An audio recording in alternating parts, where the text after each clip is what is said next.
Hola, hola, ¿cómo están? Deseando que bien y que estén teniendo un bello día. Les habla la doctora Joanna Rosario Mena, egresada de la Universidad Autónoma de Santo Domingo de la carrera de Medicina. En el día de hoy, 8 de septiembre, se celebra el Día Mundial de la Fisioterapia y de eso mismo estaremos hablando. Y qué mejor que hacerlo con un experto en la materia. Tendremos como invitado el licenciado José Manuel Puntiel Mena. Licenciado, cuéntenos un poco sobre usted. Yo soy egresado de la Universidad Católica de Santo Domingo, 7 años de experiencia y contando, trabajando como fisioterapeuta, con diplomado en nutrición y dieta aplicada al deporte por la Fundación Universidad Iberoamericana del Caribe, FUNIBE, un diplomado en Strength Condition por ISA y cursos de técnicas manuales y kinesiotape, vendaje, kinesiotape. Licenciado, ¿qué es la fisioterapia? La fisioterapia es la ciencia de la salud que trabaja para ayudar a la funcionalidad del paciente. ¿Cómo se hace eso? Con técnicas manuales, con ejercicio terapéutico, porque nosotros somos fisioterapeutas. Viene el ejercicio, no solamente son los agentes físicos, que la mayoría de la gente está equivocada y piensa que el terapeuta solamente trabaja con el agente físico. No, no solamente es eso. También aplicamos técnicas manuales, ejercicios y un sinnúmero de técnicas para mejorar la funcionalidad del paciente. Entonces, ¿es lo mismo decir fisioterapia que terapia física?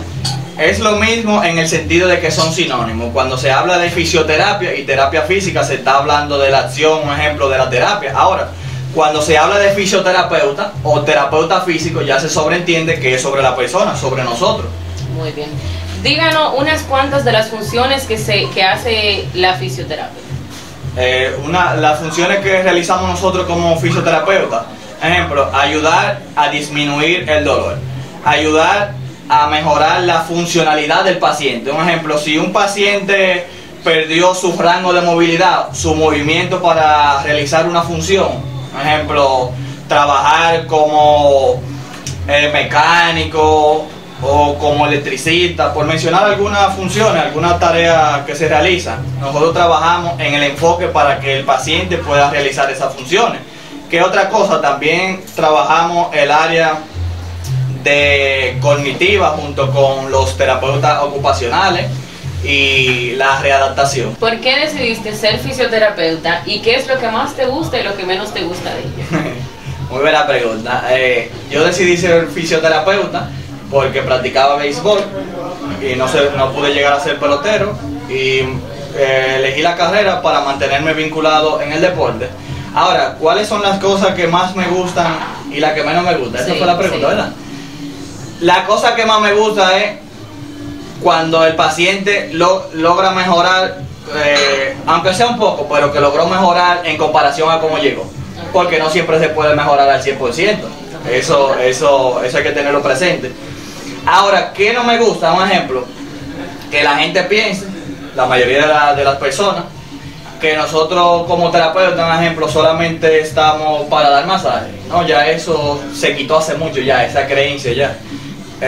Esperamos que la gente siga más orientada en lo que es la fisioterapia y con esta entrevista se nutran más, pero nosotros hacemos muchas cosas, no somos masajistas solamente, o sea, es parte de la terapia, pero no es lo que rehabilita el paciente. Eso es lo que menos me gusta. Es decir, que la fisioterapia trata de muchas cosas, no solamente de ir a masajear, tengan eso pendiente. Bien, entonces, vemos que tú tienes muchos cursos ya diplomados en el área y todo eso. ¿Consideras que todavía tienes algunos puntos débiles como fisioterapeuta que tú quisieras superar? Sí, porque, o sea, no puntos débiles, yo lo veo como el enfoque de seguir aprendiendo día tras día, porque como me dicen siempre los compañeros de trabajo y como yo hablo mucho con compañeros de la carrera, la medicina se va revolucionando, igual nosotros como terapeutas, nosotros pertenecemos a la medicina, tenemos que ir adquiriendo nuevos conocimientos, no tenemos solamente que quedarnos centrados en lo que aprendimos cuando estudiamos, tenemos que ir renovando las ideas. ¿Has tenido algún paciente que te haya sacado lágrimas? ¿Algún caso particular que te haya impactado? Sí, la respuesta es sí. ¿Por qué? Porque cuando yo veo la recuperación de un paciente, o sea, no que con todos los pacientes que se han recuperado, que yo he atendido o que han atendido mis compañeros, yo he llorado, pero sí algunos casos en específico que me ha tocado trabajar en particular, porque yo trabajaba siempre, ahora estoy en otra área, pero siempre trabajé con los pacientes neurológicos, con daño neurológico de trombosis, trauma craneal, exacto. Todos esos casos neurológicos yo lo trabajaba, era yo que siempre lo trabajaba y otro compañero mío. Pero cuando uno ve la recuperación de un paciente que llegó a un estado crítico, ¿te entiendes? Uno se siente, wow, mira, qué bien se siente esa. Sí, no, eso es lo mejor del mundo, eso. Qué bueno. Como se ve de todo. ¿Has encontrado también de esos pacientes que se niegan, que no quieren cooperar? ¿Cómo tú lidias con eso? No, lamentablemente han llegado pacientes que no quieren cooperar con el tratamiento, pero hay algo, si el paciente no está dispuesto a realizar un tratamiento, un protocolo, no se puede realizar. ¿Por qué? Porque el paciente es dueño de su cuerpo, ¿te entiendes? Si él no quiere que se realice algo, ahora tiene que estar claro que si no se realiza esa función no puede recuperarse, no puede recuperar una función, un ejemplo, un movimiento. Cuando se está realizando un estiramiento, si el paciente no quiere que se le realice el estiramiento y usted habla con él, le explica por qué tiene que hacerlo, y el paciente no quiere, no se puede realizar, porque el paciente es dueño de su cuerpo. Y si tiene conciencia y no quiere, no se puede. Pero lo inducen o algo, por lo menos. No, uno habla con el paciente y trata de buscar la vuelta, como decimos nosotros los dominicanos, pero si el paciente no quiere, no colabora, uno trata de abordarlo de diferentes puntos de vista, y si no quiere, lamentablemente no se puede, porque es el dueño de su cuerpo y tiene potestad. ¿Qué haces cuando te llegan esos pacientes que llegan con unas expectativas allá arriba, pero que el pronóstico de ellos no es tan favorable? Óndale, qué difícil, porque el paciente, nosotros cuando el paciente llega por primera vez tenemos que hacer una evaluación, aparte de la evaluación de fisiatría o de neurología, de cualquier especialista que el paciente haya visitado anteriormente, nosotros tenemos que hacer nuestra evaluación. ¿Por qué? Un diagnóstico fisioterapéutico y un pronóstico de qué se puede mejorar con el paciente. Ahora, las expectativas del paciente tenemos que ir paso a paso. ¿Por qué? Si la expectativa final es que un paciente camine, por ejemplo, y el paciente no tiene control de tronco o no tiene fuerza, entonces tenemos que poner las metas que vayan paulatinamente. Paulatinamente, gracias. Tenemos que controlar el tronco, tenemos que hacer fortalecimiento y después, pero que el paciente sepa que primero tenemos que lograr esa pequeña cosa para llegar a su objetivo final. Ahora, si no se pudo lograr el objetivo final, se mejoró. Que eso es lo que nosotros tenemos que siempre tratar, nosotros los fisioterapeutas, porque hay algunos casos que no se puede. Que no es de que llegué, salí bailando. No. Sino por paso. Exacto, paulatinamente, gracias. ¿Cuál es el tipo de lesión más común que ustedes ven? El tipo de lesión más común, un ejemplo, te lo puedo enfocar en área y también después te lo puedo enfocar en patología. Por ejemplo, la columna lumbar, las rodillas, esas son los tipos de las áreas más comunes. Ahora, de la columna, ¿cuáles son los tipos de lesión que más asisten allá al centro donde yo trabajo? Una protrusión lumbar, y en las rodillas, una artrosis de rodilla. Ya cuando, la mayoría de veces cuando el paciente es adulto mayor, ya pasa de 50 años, 65, así. ¿Quién se beneficia del trabajo que ustedes hacen? ¿Un grupo en específico de pacientes, niños solamente, adultos? No, todo el mundo. La fisioterapia es para todo, no solamente para personas que tengan dolor.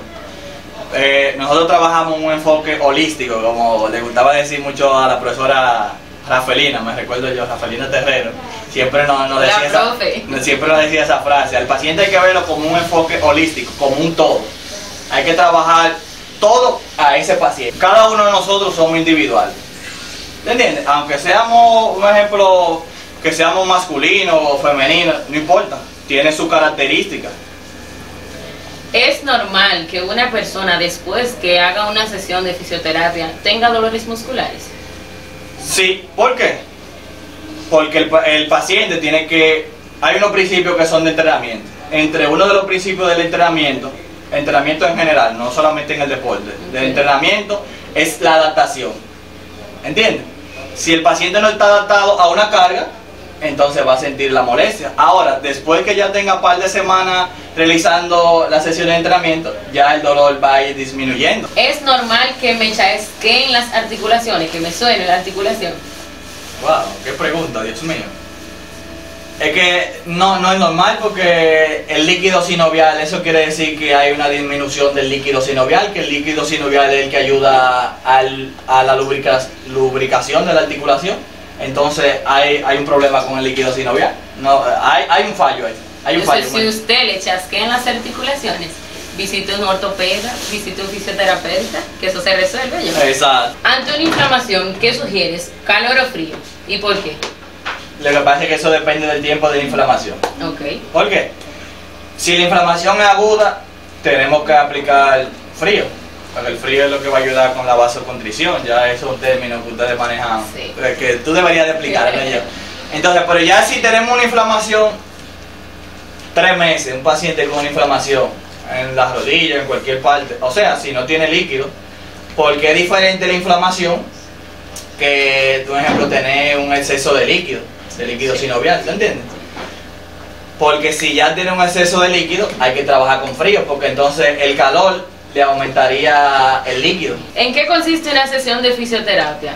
Un estimado de cuántas sesiones necesitaría un paciente y cada cuánto día tendría que ir a la terapia. Ok, una sesión de terapia consiste, el paciente llega, siempre se saluda, cómo amaneció el paciente, todo eso, tú sabes, eso es lo primordial, el estado de ánimo, cómo llegó el paciente, ¿te entiendes? Que no venga con muchos problemas, que venga dispuesto a la sesión de terapia que sea fructífera, ¿te entiendes? Okay. Eso es lo importante. Después se aborda el tratamiento correspondiente para el paciente, no voy a mencionar un tratamiento en específico. Se despide el paciente cuando se termine su tratamiento y ya todos felices. Ahora, ¿cuánto tiempo tiene que durar un paciente en una sesión de terapia? Sí. O sea, para mejorar, el tiempo, como te dije ahorita, el tiempo va a depender de muchos factores, porque somos diferentes, pero eso, yo nunca lo he visto bien eso, de decirle a un paciente, tranquilo, que usted se va a recuperar en 2 o 3 meses, porque la lesión suya es sencilla. ¿Por qué? ¿Qué hace el paciente? Se descuida, dice, pues yo no estoy tan mal, como me han dicho a mí, ¿te entiendes? Entonces se relaja y no se puede, porque hay que trabajar todos los días fuerte. Todos los días, todo el que me conoce a mí allá en el trabajo, o el que me conoce así como ustedes, sabe que todos los días hay que trabajar fuerte para conseguir los objetivos, porque uno no puede relajarse nunca. Ahora, para mí el tiempo de sesión de terapia, por ejemplo, interdiario, diario, para mí el tiempo, el mejor es interdiario si no un deportista. Si es un deportista, tiene que ir diario, porque hay que enfocarlo en la recuperación o en que se mantenga en actividad para seguir en el deporte, ¿me entiendes? Pero si es una persona común que realiza sus actividades de trabajo, que tenga una patología en sí, interdiario estaría bien para asistir a la terapia. ¿Ese interdiario cuenta con que yo tendría que hacer algo en mi casa, por ejemplo, o solamente con ir? Muy buena pregunta, muy buena pregunta. No, también un ejemplo, con un día por el medio que el paciente asista, el día que no vaya a terapia, tiene que aplicar los ejercicios que se realizaron, aplicarlos. Y para eso va a tener un plan de tratamiento para la casa también. Una hoja con los ejercicios que debería de hacer allí en su casa, para cuando no esté en la terapia. Bien, entonces ya para concluir, nos gustaría que nos des un ejemplo práctico de una sesión de fisioterapia. Si tú quieres podemos llamar a uno. No, vamos a realizarlo nosotros, que somos los que estamos aquí.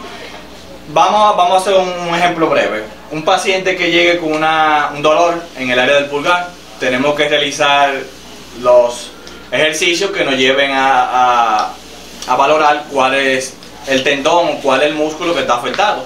Entonces vamos a suponer que el paciente llegue con un dolor en el área del pulgar. Vamos a realizar la maniobra de Frankenstein. ¿Por qué? Porque eso nos puede decir a nosotros que el paciente tiene una tendinocinovitis del Kerbein, una inflamación del extensor largo del pulgar. Entonces, el paciente en la mano neutral, el terapeuta sujeta y realiza una desviación cubital y una desviación radial. Si presenta dolor en la desviación cubital, en el área del pulgar, entonces sería positivo para la inflamación del extensor largo del pulgar. Entonces, ya teniendo esto presente, vamos a aplicar el ultrasonido, que es el que le ayuda a disminuir la inflamación en esta área. Colocamos crioterapia, frío, y luego realizamos estiramiento suave y ejercicio de pinza pequeña. ¿Cuáles son esos? Con una masilla podemos recoger y hacer ejercicio de movimiento pequeño. Eso sería un ejemplo práctico, corto, porque no podemos hacer el video tan largo, y es un video aceptable, un ejemplo aceptable. Bien, entonces muchas gracias, licenciado Puntiel Mena. Nada, esperando que les sea de provecho a todos ustedes. Nos vemos en una próxima ocasión. A todos mis seguidores, vamos a seguir a la doctora en su página, que la van a tener aquí abajo. Y a todos mis compañeros, a todo el que decidió estudiar la carrera o el que piensa estudiarla, estudienla, que es una carrera muy bonita y uno se siente satisfecho con el trabajo que uno hace con los pacientes. Y nosotros tenemos un eslogan en mi canal de YouTube que es: tu única limitación es la mente.